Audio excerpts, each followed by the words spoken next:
we're going to get into selecting and deleting a range in the timeline. To select and delete a specific range in the timeline, you'll use the Range Mode Range Selection tool. So far, you've been working in the default pointer mode, using the selection arrow tool to select, move, and trim clips in the timeline. To switch to range mode, press the R key. Incidentally, if you haven't guessed already, the shortcut for the arrow tool in pointer mode is A for arrow. To these key commands. You know what it is? I think I've got the default keyboard customization set to Adobe. Can we?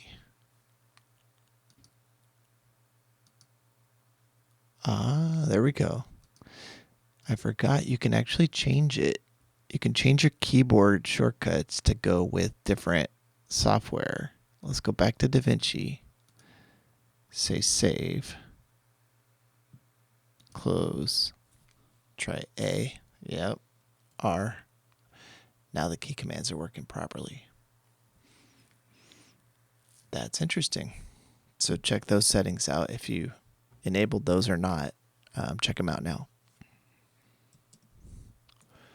Okay, so zoom is needed until you can see all the clips and tracks, including the video tracks.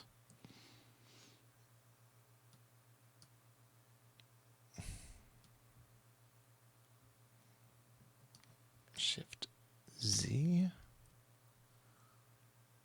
Okay.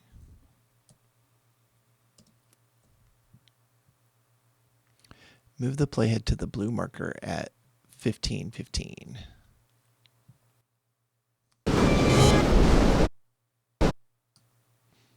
Okay, the blue marker. Drag the horizontal zoom slider or press Command =, to zoom into the playhead until you can clearly see the gaps in the video track. Command equal minus our zoom horizontally. Okay, now we can see the gaps here in the video.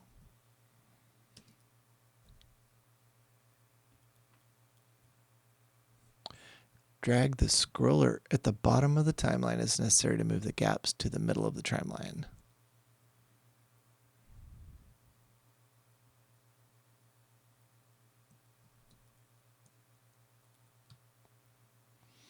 Your goal is to use the range selection tool to drag a selection that is the same width and gap as each gap and includes the teal and blue clips on A2 through A5 tracks only. Luckily, with the use of grid snapping and the one-frame grid lines, this selection will practically draw itself.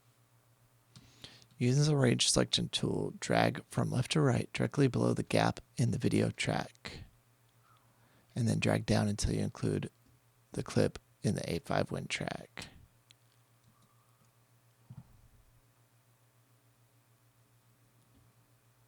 Where is the gap in the video?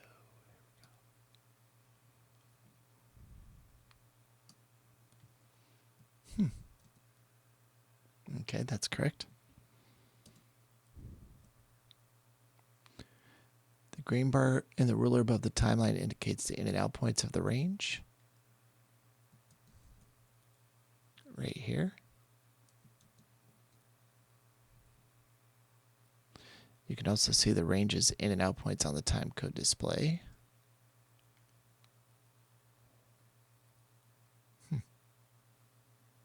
20 to 21.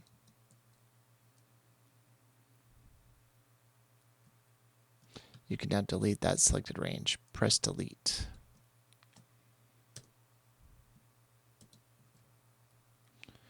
Repeat steps 5 and 6 to delete the sound effects beneath the other two gaps. Wait. Ooh. I wasn't supposed to do the music.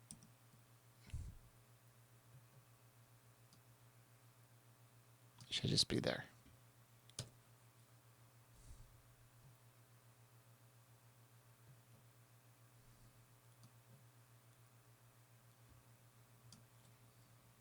Delete.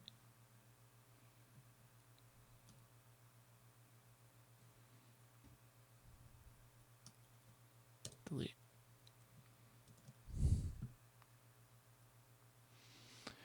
When you're finished, deselect the current range, then press A to return to the standard selection mode. Click anywhere with this range tool.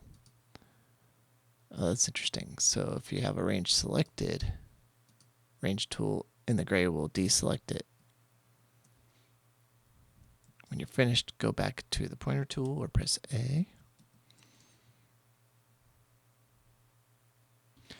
Press Shift Z and play the timeline from the purple marker to hear how your edits work with the other tracks.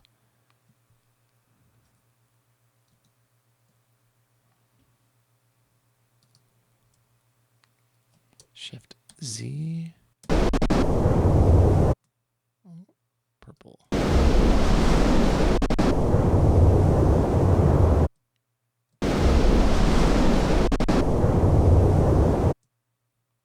The gaps sound cool. Unmute the sting, which I had already done.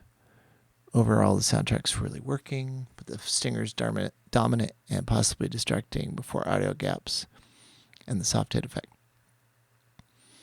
So you might decide to tame the stinger by lowering the volume level a lot. Then again, you might love the stinger and want to keep it. Ultimately, you have to trust your own ears. Next, we're going to balance the track levels.